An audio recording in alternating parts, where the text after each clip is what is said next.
जादुई टीवी। सुनो, तुम्हारे बाबूजी तो कब के गुजर गए। अब उनका जो सामान है वो पड़े पड़े कबाड़ा हो रहा है। बेच ही दो, कुछ पैसे आ जाएंगी। बात तो सही है। अगले संडे फुर्सत में यही करेंगे। अगले संडे रोहित सारा सामान कबाड़ी को घर बुला के दे देता है।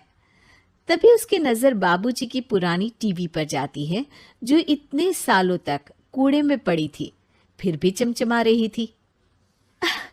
टीवी तो देखो, जैसे एकदम नई हो। हाँ, बाबूजी को टीवी देखना बहुत पसंद था। उनका सपना था कि वो टीवी पे आए। एक बार मौका भी था जब वो अपने गांव के गाने सुनाने किसी चैनल पर जाने वाले थे, पर मैं और मेरा भाई लड़ पड़े और बाबूजी को घर पर ही रुकना पड़ा।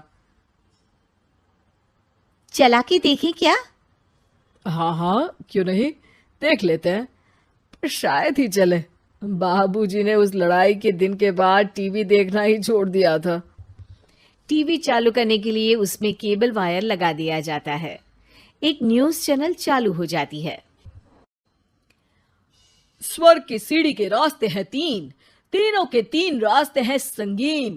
पहला रास्ता है सांप की बीन, दूसरा रास्ता घर में बिछा कालीन, तीसरा रास्ता कलकत्ता से चीन। ये क्या बकवास खबर है, कुछ अच्छा लगा दो। अरे आप बोलो तो सही, कोई अच्छी खबर सुना देता हूं। मेरा तो काम ही खबर देना है। अरे बाप रे, टीवी बात कर रही है। हाँ, ये न्यूज वाला मुझसे। हाँ हाँ, आपसे ही तो बात करूंगा ना, आपके घर में हूं तो। अरे, ये सपना है क्या? तुम हमसे बात नहीं कर सकते? अरे सपना नहीं भाई साहब, ये टीवी जादुई टीवी है। बोलो, क्या खबर सुननी है, वरना ब्रेक लेने का टाइम आ जाएगा। सुप्रिया घबरा के टीवी बंद कर देती है। वो क्या था? अरे एक बार और चालू करके देखे, फिर से बात करेगा तो चैनल बदल देंगे। सुप्रिया फिर टीवी चालू कर देती है। अरे ऐसा कोई मुंह पे टीवी बंद करके जाता है क्या? मुझे बुरा लगा आपका नेचर। चाय पानी तो पूछो। सुप्रिया टीवी के बटन से चैनल बदल देती है। अब टीवी पर एक फिल्म चल रही है। अरे ये तो सूर्यवंशम है ना? हाँ, और ये ठाकुर को जहर की खीर दे दी और उसको पता भी नहीं है। ए भाई, खीर मत पीना, उसमें जहर है, मत पीना। ठीक है महाशय, जैसा आप कहें। हाँ। अरे, आपकी बात मान ली, पूरी पिक्चर ही अब तो बदल जाएगी। मतलब ये सच में जादुई टीवी है?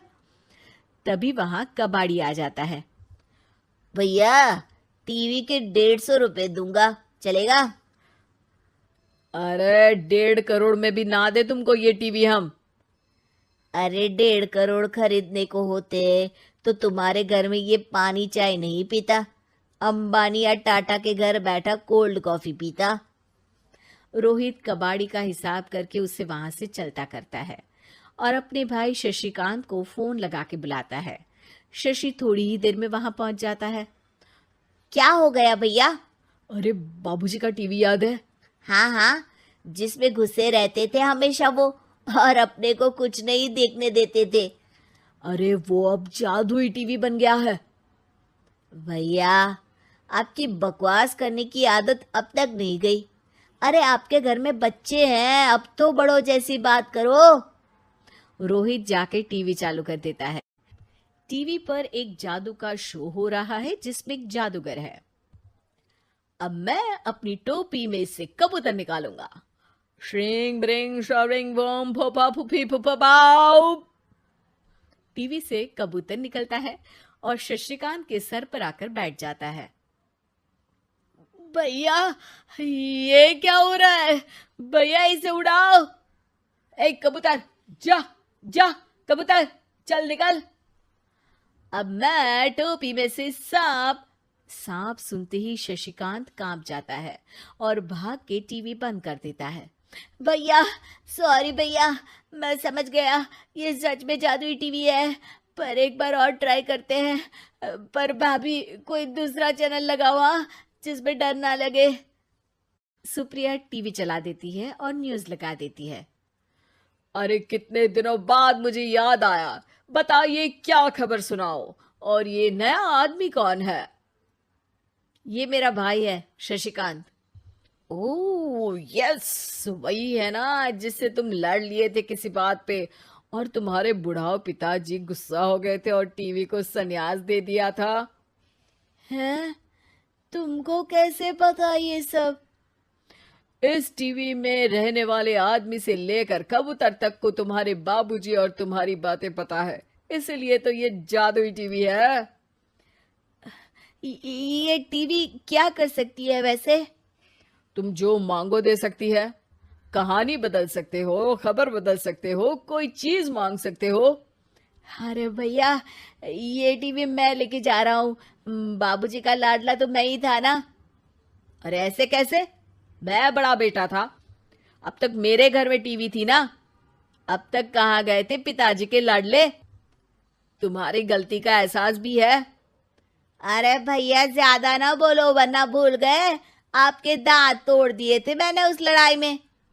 मेरी बीवी के सामने मेरी बेइज्जती करता है। रुक, दोनों भाई हाथापाई पे उतर जाते हैं। रुक, बताता हूं तुझे कि कौन बड़ा है। अरे छोटे का दम तो देख लीजिए आप। ये खबर आपके बाबूजी को देता हूं। तभी टीवी अचानक बंद हो जाता है। अरे शायद टीवी नाराज हो गया। और लड़ लो, आए बड़े खली बनने। टीवी से एक तेज रोशनी निकलती है और टीवी में बाबूजी दिखाई देते हैं। बापूजी आप? इतना चकरा क्यों रहा है? अपने बाप को नहीं पहचानता क्या? ये तो ऐसा ही है बाबूजी। प्रणाम बाबूजी। अरे चुप कर, तुम दोनों ही उल्टे हो। तुम्हारी वजह से मैंने टीवी में आने के सपने को छोड़ दिया, तुम्हारी लड़ाई की वजह से। और तो और, जितना मैं अपनी बीवी को नहीं देखता था उतना टीवी को देखता था, वो भी छोड़ दिया तुम दोनों की लड़ाई की वजह से। और अब मरने के बाद जब मैंने टीवी को जादुई टीवी बना दिया तो भी तुम इसका फल लेने की जगह लड़ रहे हो। अरे तुम तो लायक ही नहीं हो, अब तुमको बाबा जी का ठुल्लू भी नहीं मिलेगा। बाबूजी चले जाते हैं। टीवी बंद हो जाता है। रोहित और शशिकांत गिड़गिड़ा के टीवी के सामने हाथ जोड़ के बाबूजी को बुलाते हैं, पर टीवी सिर्फ धुआं निकालता रहता है।